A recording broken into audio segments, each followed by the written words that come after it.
My name is Thomas Reed, and after 26 years in the Army, I learned one lesson that never failed me. The loudest person in the room is rarely the strongest.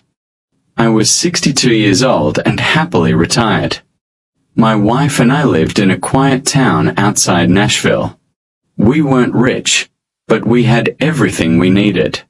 A small house, a vegetable garden, a golden retriever named Duke, and enough peace to enjoy retirement.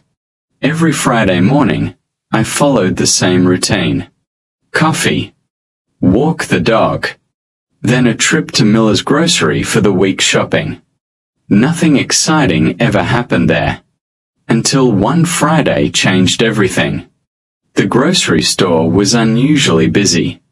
Parents pushed shopping carts filled with snacks. Employees rushed to stock shelves. Children begged for candy near the checkout lanes.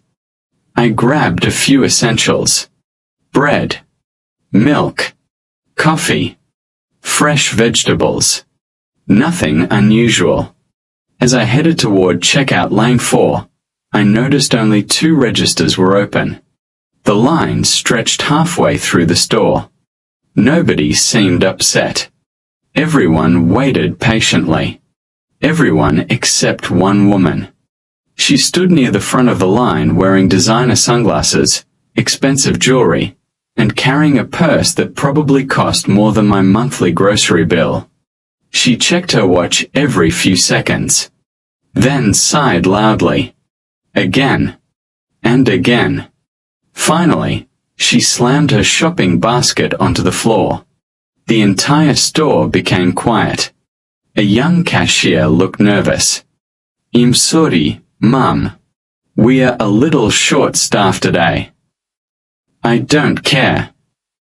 The cashier apologized again. Karen wasn't interested. "I spend thousands of dollars here every year." Nobody answered.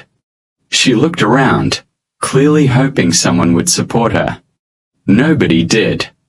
That's when her eyes landed on me. I was standing quietly behind an elderly couple. Shopping basket in one hand. Veteran baseball cap on my head. She looked me up and down. Then smiled. Not kindly. Mockingly. She walked straight toward me. "You." I looked up. "Me?" "Yes." "You can let me go ahead." I smiled politely. "I think I'll keep my place." Her smile disappeared. "Excuse me. I've been waiting like everyone else." She laughed. "You don't need to be difficult." "I'm not. I'm obviously in a hurry. So is everyone else." She folded her arms. "You retired people have all day." A few customers exchanged uncomfortable looks. I remained calm.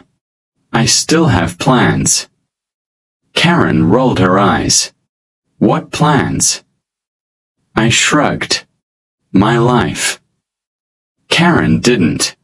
She stepped even closer. I asked nicely. "No. You refused." "Yes."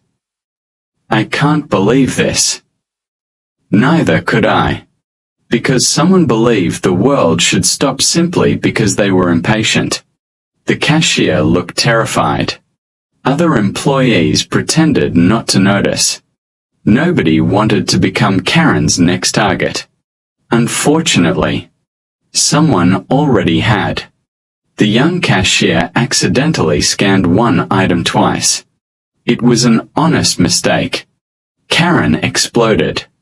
"Are you serious?" The cashier immediately apologized. "I'll fix it. You people are completely incompetent." The poor girl couldn't have been older than 19. Her hands started shaking. She looked like she might cry. That's when I finally spoke. "Mum." Karen spun toward me. "What?" She's doing her best. Karen laughed. Oh, now you're defending her. I'm asking you to treat her respectfully. Karen pointed a finger inches from my face. You stay out of this. I didn't move. I can't. Why not? Because kindness costs nothing. The store became completely silent. Karen's face turned bright red. Then she said the one sentence nobody expected. People like you are the reason this country has become soft. Several customers gasped. An elderly man behind me shook his head. The cashier looked horrified. I stayed calm. What do you mean by people like me? She pointed at my veteran cap. You veterans expect everyone to worship you. That was enough. Not for me. For everyone else. Without saying a word, the cashier stopped scanning groceries. The cashier at lane 2 also stopped. Then another employee. Then another. Within seconds, every cashier in the store had stepped away from their register. Karen looked around in confusion. What are you all doing? Nobody answered. The store manager walked out of his office. He looked directly at me. Then at Karen. Finally, he took a slow breath. Mum. His voice was calm, but serious. I think it's time we had a conversation. Karen smiled confidently, clearly believing the manager was about to defend her. She couldn't have been more wrong, because what she didn't know was that nearly every employee in the store knew exactly who I was, and why they had all stopped working at the same time. To be continued.